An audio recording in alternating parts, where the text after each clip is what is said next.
బంగాళాఖాతంలో దిత్వా తుఫాను ఏర్పడింది. దీని ప్రభావంతో ఆంధ్రప్రదేశ్లోని పలు జిల్లాలకు భారీ వర్ష సూచన ఉన్నట్లు తెలుస్తోంది.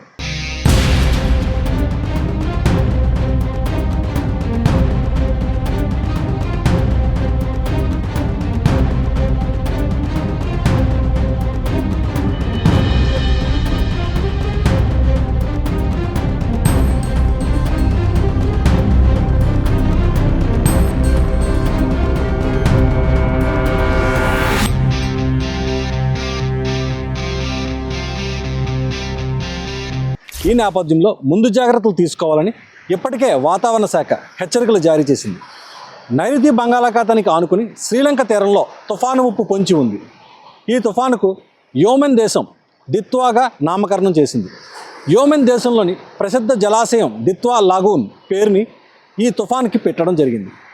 ఈ తుఫాను ప్రభావం ఉత్తర తమిళనాడు, పుదుచ్చేరి, దానికి ఆనుకుని ఉన్న దక్షిణ కోస్తా తీరాలపై ఉంటుందని వాతావరణ శాఖ నిపుణులు అంచనా వేస్తున్నారు.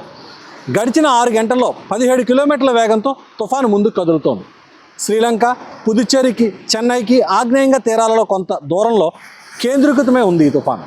కాగా ఈ తుఫాను ప్రభావంతో ఉత్తర కోస్తా, యానంలో శుక్రవారం, శనివారాల్లో తేలికపాటి నుంచి మోస్తరు వర్షాలు, ఉరుములతో కూడిన జల్లులు కురిసే అవకాశం ఉందని భారత వాతావరణ శాఖ ఓ ప్రకటనలో తెలిపింది. దక్షిణ కోస్తాలో పలు చోట్ల ఈదురుగాలులతో కూడిన భారీ వర్షాలు కురుస్తాయని ప్రకటించింది. రాయలసీమలో భారీ నుంచి అతి భారీ వర్షాలు పడనున్నాయి. గంటకు 40 నుంచి 60 కిలోమీటర్ల వేగంతో ఈదురుగాలులు వీచే అవకాశం ఉంది.